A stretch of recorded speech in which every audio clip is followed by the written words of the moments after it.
This channel does not promote any violent, harmful, or illegal activities. All content provided by this channel is meant for an educational purpose only. মানুষ এসে তার কথা জানাতে পারে,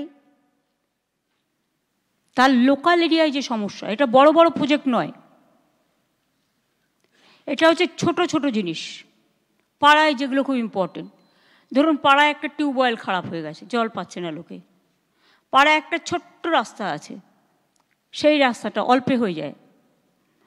পাড়ায় একটা ধরুন 3টে বুথ করে হলেও 3টে বুথ তো 30 লাখ পাবে, তাই না? 10 লাখ করে এক একটা বুথ,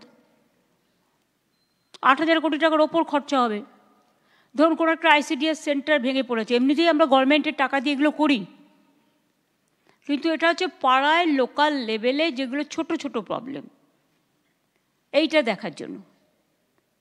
এর মধ্যে বাড়িটারি আসবে না, বাড়ি আমরা আলাদা করছি। আমরা 12 লক্ষ বাড়ির টাকা দিয়ে দিয়েছি অলরেডি পুরোটা পশ্চিমবঙ্গ সরকার থেকে।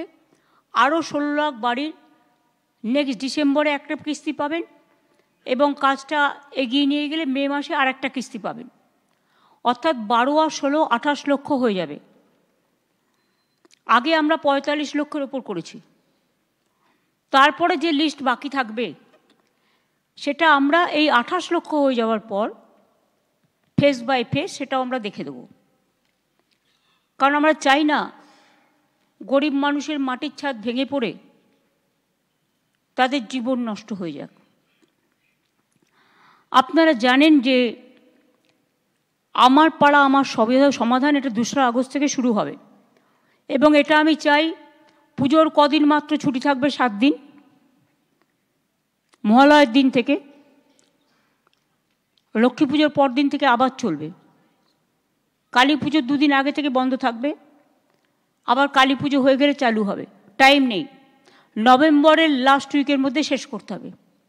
কারণ এই মনিটরিং সেলের চেয়ারম্যান হচ্ছে CS, এবং CS-এর নেতৃত্বে অফিসারদের দিয়ে একটা কমিটি করা হয়েছে। জেলায় জেলাও একটা মনিটরিং কমিটি করতে হবে যাতে কোনো অসুবিধে না হয়। ডিএমরা মূল দায়িত্বে থাকবেন, ডিএমদের একটু চোখ কান খোলা রাখতে হবে। অনেক সময় আমি দেখছি ডিএমরা দায়িত্ব দিয়ে দিচ্ছে নিচের কাউকে, তারা কিন্তু খেয়াল রাখছে না। এই যে পশ্চিমবাংলা থেকে প্রায় 1000 লোককে নিয়ে গেছে ট্রেনিং করবার জন্য দিল্লিতে, আমি জানতামই না। এটা ডিএমদের উচিত ছিল অ্যাটলিস্ট আমাদের ইনফর্ম করা, আমাকে না করুক CS-কে ইনফর্ম করা। আপনারা BLO যেসব লিস্ট করেছেন, BLOদের কাছে আমার অনুরোধ থাকবে ভোটার লিস্ট থেকে কারো নাম যেন বাদ না যায় সেটা দেখার। মনে রাখবেন ইলেকশন কমিশন তার নোটিফিকেশান যখন হবে ডেট অফ ইলেকশন, তখন থেকে এটা ইলেকশন কমিশনের আন্ডারে যায়। তার আগে স্টেট গভর্নমেন্ট, আবার ইলেকশনের পরেও স্টেট গভর্নমেন্ট। সুতরাং এটা মনে রাখবেন, আপনারা চাকরি করেন স্টেট গভর্নমেন্টের, কোনো মানুষকে অযথা হ্যারাস করবেন না। যদিও আজকে কেস আছে বলে ডিটেলস আমি বলছি না, দেখবেন যেন মানুষ হ্যারাস না হয়। যারা দীর্ঘদিন এই রাজ্যের ভোটার, একটা লোক 4 দিন গিয়ে এলো, 4 দিন গেল, তখন হয়তো সেটা কোথাও ঘুরতে গেছে, তাই বলে আপনি তার নামটা বাদ দিয়ে দেবেন? আপনাকে দেখতে হবে তার অরিজিনাল অস্তিত্ব আছে কি না। আপনারা তো দেখছেন চারিদিকে যারা বাংলা ভাষায় কথা বলছে অত্যাচার হচ্ছে। আসাম সব ডিটেনশন ক্যাম্প, আসাম গভর্নমেন্ট চিঠি পাঠাচ্ছে বাংলার কুচবিহার আলিপুরদুয়ারকে, রাজবংশীদের, যে তোমাকে ফরেন ট্রিব্যুনালসে ইল্লিগাল ঘোষণা করা হচ্ছে। সাহস হয় কোত্থেকে? এই মানুষগুলোর পাশে আমাদের দাঁড়াতে হবে। 2, আমাদের 22 লাখ পরিযায়ী শ্রমিক আছে। আমি সাবিরুলকে বলবো, ও যেহেতু এই কমিটির চেয়ারম্যান আছে আর মলয় আছে, দুজনে মিলে বসে CS-এর সাথে কাল পরশুই বসে একটা স্কিম তৈরি করো, ওদের ফিরিয়ে আনো। আমার দরকার নেই বাংলার বাইরে গিয়ে কিছু দালালের কথা শুনে যখন অত্যাচার হয় তখন তারা থাকে না, পালিয়ে যায়।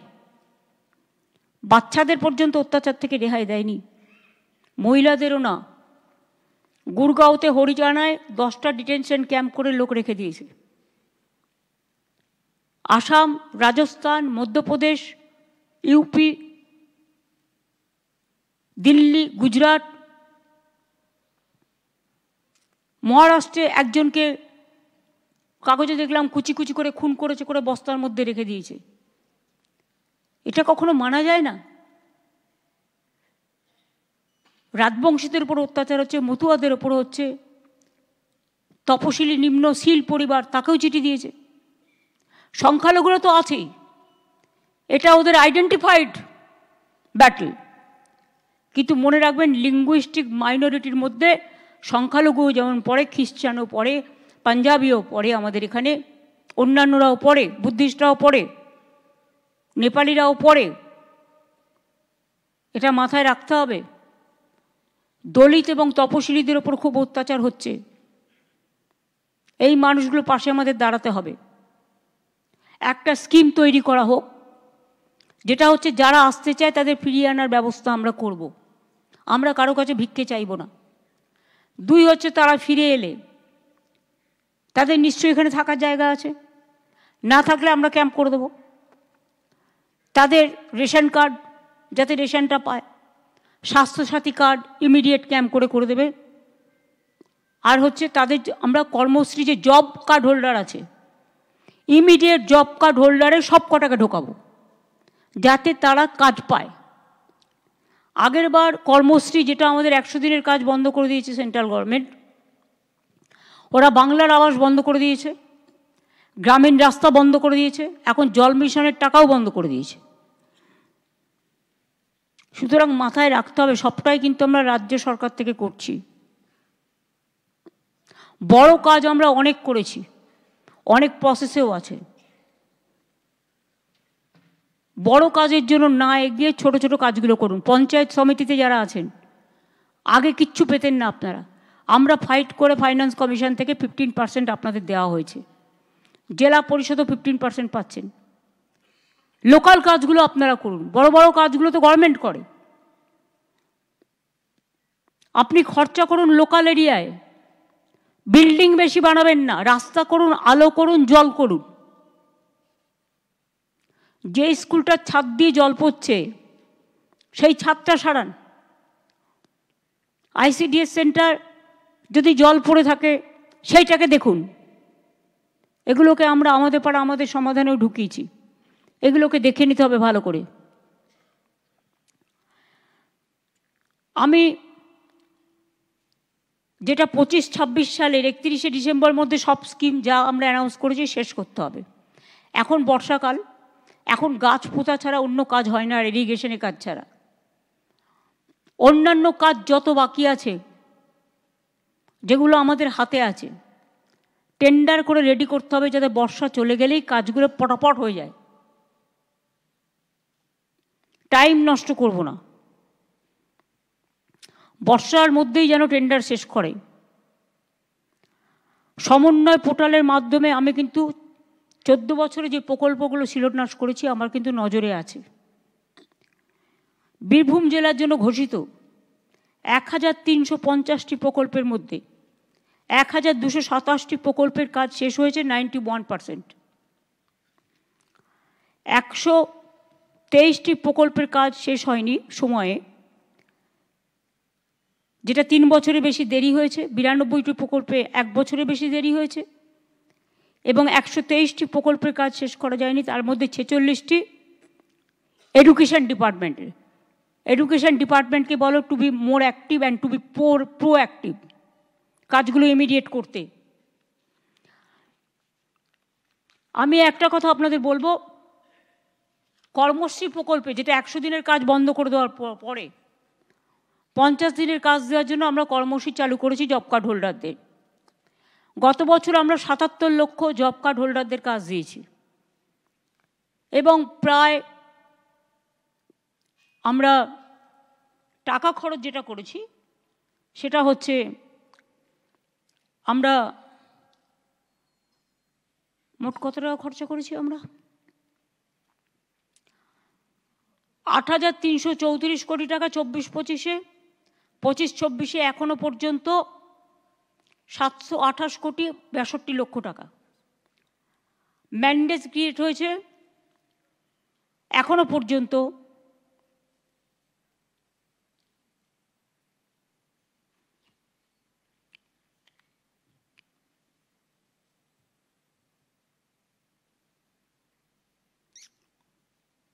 এটা তো কয়েকটা কোটি, এটা তো কত কোটি কোটি হয়েছে।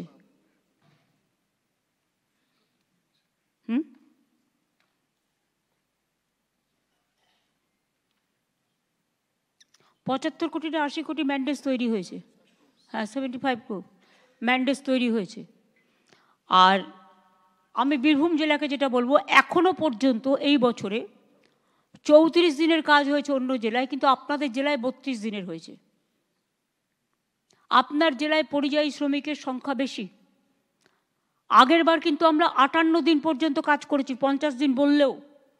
100 দিনের কাজও যখন হতো তখন অনেক জায়গায়, আমি যখন প্রথম ক্ষমতায় এসেছি আমি দেখেছি 25-26 দিনের কাজ হতো না। তারপরে আমরা পার্সু করে করে মিটিংয়ে বলে বলে বলে বলে কাজটা বাড়িয়েছিলাম, সেখানেও 48-50% হতো। কিন্তু গতবার আমরা কর্মশ্রী প্রজেক্টে 58 দিনের কাজ করেছি। এবার যদি 58 দিনের জায়গায় 65 হয়, 70 হয়, আমার কোনো আপত্তি নেই। আপনারা জব কার্ড হোল্ডারদের কাজ দিন এবং কাজে লাগান। গতবারে 58 করেছি, এবারে তাহলে তোমার 65 করা উচিত।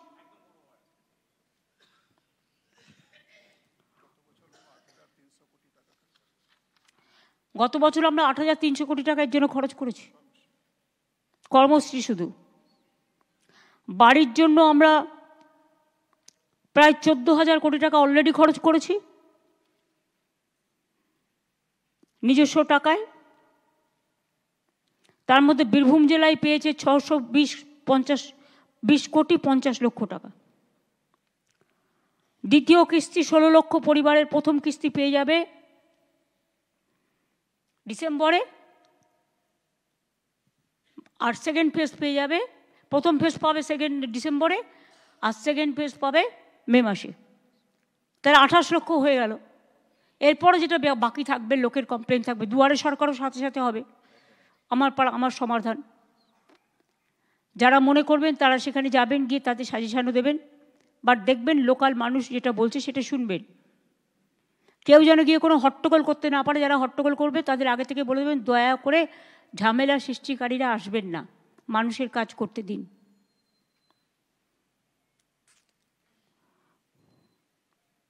রাস্তাও অনেক হয়েছে, আমি আর নতুন করে বলছি না, আরও কিছু নতুন রাস্তা দেব।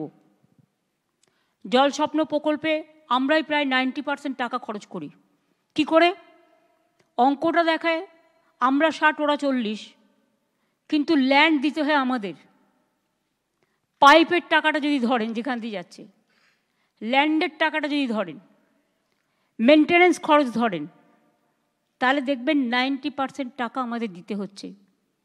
তা সত্ত্বেও এরা জল মিশনের টাকা বন্ধ করে দিয়েছে। এখানে কি এসছে? হ্যাঁ, আমাদের লক্ষ্যমাত্রা 1,75,00,000 পরিবার। জল পৌঁছানো হয়েছে ইতিমধ্যে 98,49,000 পরিবার। মোট ব্যয় করা হয়েছে 30,000 কোটি টাকা। এবার আমি একটা কথা বলবো, আমাদের রাজ্যের যে টাকাটা আমরা দিই, তোমার যেখানে পাইপ পড়ে আছে, যে কাজগুলো করা উচিত, কেন্দ্রের ওপর নির্ভর না করে, ওরা যেহেতু বন্ধ করে দিয়েছে, আমি কেন চুপচাপ থাকবো? আমার বাজেটে রাজ্যের টাকাটা যেটা ধরা আছে সেই টাকাটা খরচ করো। আর জেলা পরিষদ থেকে 5% নাও, পঞ্চায়েত সমিতি থেকেও 5% বলো খরচা করতে এর জন্য। 10% তারা লোকালি করুক, আর জলের কাজটার জন্য তারাও 5% করে খরচা করুক। এমপিরা যারা আছেন তাদের কাছেও আমার অনুরোধ থাকবে যে তারা জলের কাজটার জন্য 1 কোটি টাকা করে তারা দেবেন। ডিএমরা পিএইচই ডিপার্টমেন্টকে দেবেন, পিএইচই ঠিক করে নেবে কোথার থেকে করবে। প্লাস এমএলএরা যারা আছেন তারাও তাদের ফান্ড থেকে 10 লক্ষ টাকা করে ধার্য করবেন। তাহলে সবাই মিলেই আমরা অনেকটা এগিয়ে নিয়ে যেতে পারবো। রাজ্যের টাকার সাথে এই টাকাটা যদি যুক্ত হয় তাহলে কিন্তু আমরা অনেকটা করতে পারবো। এটা কিন্তু মাথায় রেখে ভালোভাবে করতে হবে। আগে কন্ট্রাক্টরকে টাকা দিয়ে দিল আর সে পাইপ ফেলে দিয়ে পালিয়ে গেল, জল নেই। আগে দেখতে হবে কোথায় জল পাওয়া যাবে। অনেক জায়গায় পাইপ পড়েছে যেখানে জল পাওয়া যায় না। আগে তো সয়েল টেস্ট করতে হবে।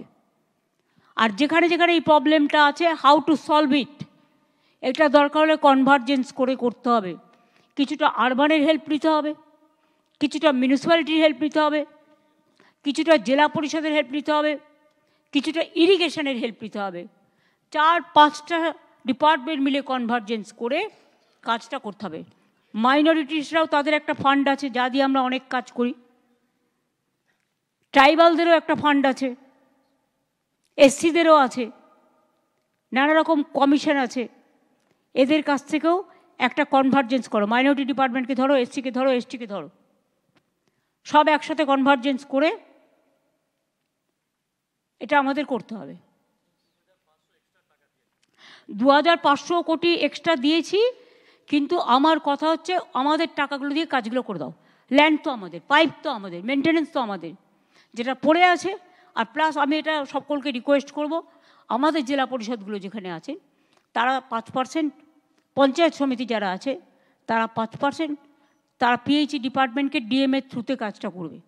ডিএমরা জানে, এলাকারটা ডিএমকে দিন। এমপিরা যারা আছেন এলাকার ডিএমকে দিন। তার কারণ হচ্ছে ডিএমরা জানে কোথায় এই কাজটা পড়ে আছে। যতটা পারি আমরা চেষ্টা করব, তারপরে বাদবাকি যেটা থাকবে আস্তে আস্তে করে দেবো।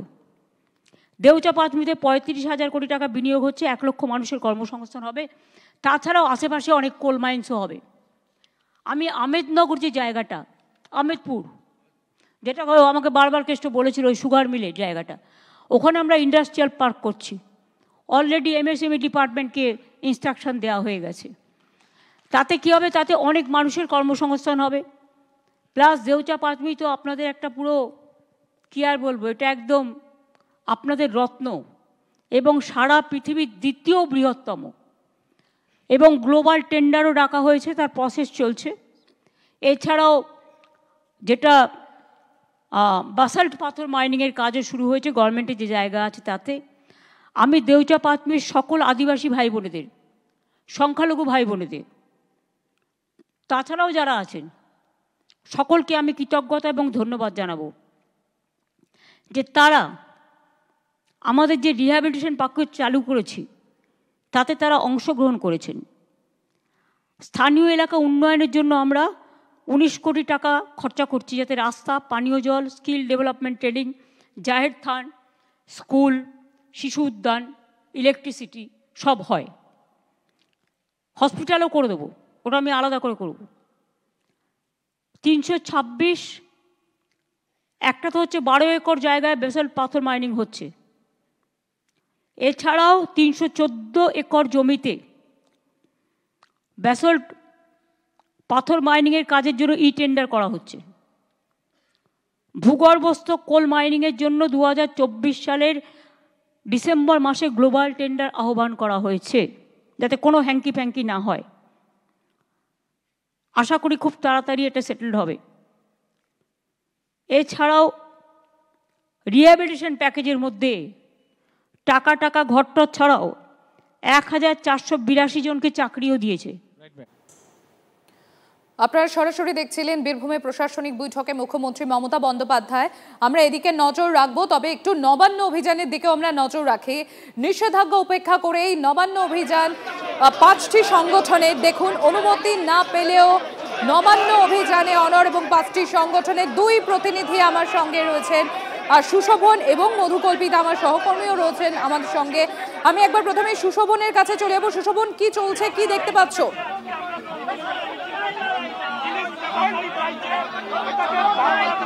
দেখো, এই মুহূর্তে তোমায় দেখাবো যে নবান্ন অভিযানে যে মিছিল, সেই মিছিল শুরু হয়ে গেছে। ভাস্কর ঘোষ তিনি রয়েছেন। আজকে আপনারা যখনই বেরোলেন পুলিশ আটকালো, পরবর্তীকালে বারবার মাইকিং করছে এটা বেআইনি, আপনাদের অনুমতি নেই, আপনারা কোর্টের নির্দেশ মানছেন না, কোর্টের নির্দেশে এই মিছিল করতে বাধা দেওয়া আছে। কোর্ট আমাদের মিছিল করতে বারণ করেনি। কোর্ট বলেছে যে শুধুমাত্র নিত্যধন মুখার্জি রোড হয়ে কোনো মিছিল না করতে। এই ওটা দৌড়াচ্ছে কেন? পুলিশ বলছে নিষিদ্ধ করা হলো। কেন নিষিদ্ধ করা হবে? পুলিশ তো বলেনি মিছিল করতে যাবে। পুলিশ কি সংবিধানের উপরে? হাওড়ার সিপির ক্ষমতা কি হাইকোর্টের প্রধান বিচারপতির উপরে? প্রধান বিচারপতি গত বছর রায় দিয়ে বলেছিলেন যে শান্তিপূর্ণ মিছিল করার জন্য কোনো অনুমতির প্রয়োজন নেই, এটা অধিকারের মধ্যে। প্রাথমিকভাবেই আপনাদের আটকালো, পুলিশ তো বোঝানোর চেষ্টা করলো। পুলিশ প্রথমে কি বললো? পুলিশ কি বললো আপনাদের? পুলিশ চাপে পড়ে বলল যে আমরা সহযোগিতা করব আপনাদের সাথে, আপনারা কোন রকম বিশৃঙ্খলা করবেন না। আমরা বলেছি যে আপনারা আমাদেরই লোক, কেউ শত্রু নয়, সুতরাং পুলিশের সাথে কোনো বিরোধ নয়, ব্যবসায়ীদের সাথে বিরোধ নয়, সাধারণ মানুষের সাথেও কোনো বিরোধ নয়। আমরা লড়াইটা শান্তিপূর্ণভাবেই করব, আমাদের সাথে হাইকোর্টের রায়ের কোনো সংঘাত নেই। দেখো মিছিল এই মুহূর্তে কিন্তু একেবারে যে রামকৃষ্ণ ঘাট সেই দিকে এগোচ্ছে। এবং সুশোভন আমরা দেখতে পাচ্ছি যে যারা মিছিলে যোগদানকারী আন্দোলনকারী তাদের হাতে নবান্নর একটা রেপ্লিকাও আমরা দেখতে পাচ্ছি। তারা সেই মিছিলে নিয়ে তারা এগিয়ে চলেছেন। দেখতে পাচ্ছেন আপনারা 5টি সংগঠনের ডাকে নবান্ন অভিযান, পুলিশের অনুমতি ছড়াই এই নবান্ন অভিযান। এদিকে অপরদিকে আমরা একটু নজর রাখি হাওড়া স্টেশনে, সেখান থেকে আমার সহকর্মী মধুকল্পিতা রয়েছেন আমার সঙ্গে। মধুকল্পিতা, হাওড়া স্টেশন অন্যতম ব্যস্ততম স্টেশন, হাওড়া স্টেশন এই জাংশন, এবং সেখানে কি দেখতে পাচ্ছ এই মুহূর্তে?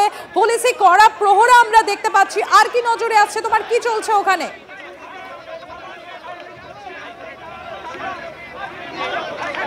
দেখো সম্প্রীতি, এই মুহূর্তে মিছিল ধীরে ধীরে এগোচ্ছে এবং মিছিলের সামনে কিন্তু বিশাল পুলিশ বাহিনী রয়েছে। সেই পুলিশ বাহিনীর পেছনেই কিন্তু মিছিল রয়েছে। ধীরে ধীরে মিছিলটা এগিয়ে যাচ্ছে সেই দিকটাতে, অর্থাৎ যে দিক দিয়ে নবান্ন যায় রেল মিউজিয়ামের পাশের রাস্তা দিয়ে। আমি দেখানোর চেষ্টা করছি সেই ছবিটা, তুমি দেখতেই পাচ্ছ। পুলিশের নিরাপত্তা কিন্তু এখানে চোখে পড়ার মতো। অন্যতম ব্যস্ততম দিন আজকে, সপ্তাহের প্রথম দিন। এই হাওড়া স্টেশন সংলগ্ন যে এলাকা, সেই এলাকায় কিছুক্ষণ আগেই যান চলাচল নিয়ন্ত্রণ করা হয়েছে এবং এই মুহূর্তে যেহেতু মিছিল ধীরে ধীরে দেখতে পাচ্ছেন আপনারা সেই ছবি হাওড়া স্টেশন থেকে সরাসরি দেখাচ্ছি এবং অপরদিকে সুশোভনও রয়েছেন আমাদের সঙ্গে। মিছিল ইতিমধ্যেই শুরু হয়ে গিয়েছে, ঠিক যেরকম আপনাদের জানাচ্ছিলাম অনুমতি নেই, কিন্তু তবুও নবান্ন অভিযানে অনর এই 5টি সংগঠন ইতিমধ্যেই সেই মিছিল, নবান্ন অভিযানে সেই মিছিল শুরু হয়ে গিয়েছে। যৌথ সংগ্রামী মঞ্চের আহ্বায়ক ভাস্কর ঘোষ তিনি যেটা বললেন যে তারা পুলিশ প্রশাসনকেও বিরক্ত করতে চান না, ব্যবসায়ীকেও বিরক্ত করতে চান না, কিন্তু এদিকে অনুমতি ছাড়াই তারা নিজেদের দাবিটাও স্পষ্ট করে দিচ্ছেন আরো একবার। দেখুন সেই ছবি আপনাদের সামনে আমরা তুলে ধরছি। সুশোভন রয়েছেন আমাদের সঙ্গে, আমি একবার সুশোভনের কাছে চলে যাব। সুশোভন, ভাস্কর ঘোষ একটু আগেই তিনি যেটা বলছিলেন যে পুলিশ প্রশাসনের অনুমতি না থাকলেও কিন্তু আইন আদালতের কথাও তিনি আবার বলছেন যে তাদের দাবিতে তারা অনড় থাকবেন এবং তাদের যে কর্মসূচি সেটাও তারা ইতিমধ্যে শুরু করে দিয়েছে। সুশোভন,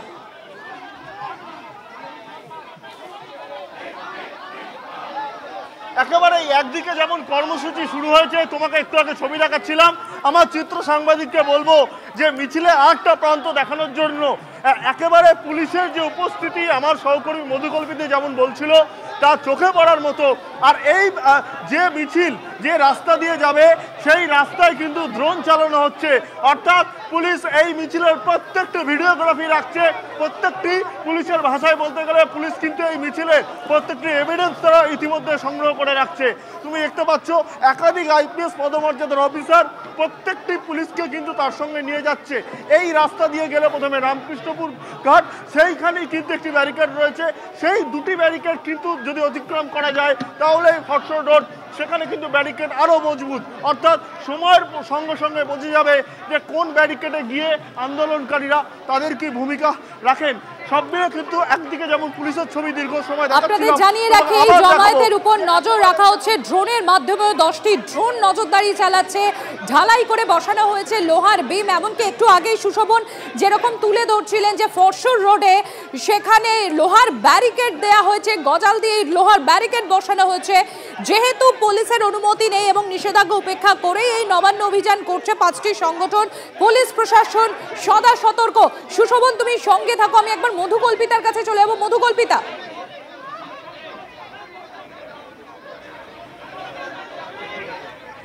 একেবারে আমি এই মুহূর্তে যে ছবিটা দেখাবো তুমি দেখতে পাচ্ছ যেদিকে রামকৃষ্ণপুর ঘাট, সেই ঘাটের দিকে ধীরে ধীরে এই মিছিল কিন্তু এগিয়ে আসছে এবং ইতিমধ্যে পুলিশের যে নিরাপত্তা, কত পুলিশ রয়েছে তুমি দেখতে পাবে যে মিছিলের শুরুর আগে কিন্তু প্রায় 1, 2, 3, 4টি স্তরে কিন্তু পুলিশ মোতায়েন রয়েছে। সেই পুলিশ কিন্তু একেবারে মধুকল্পিতা এবং সুশোভন আমার দুই সহকর্মী রয়েছেন আমাদের সঙ্গে।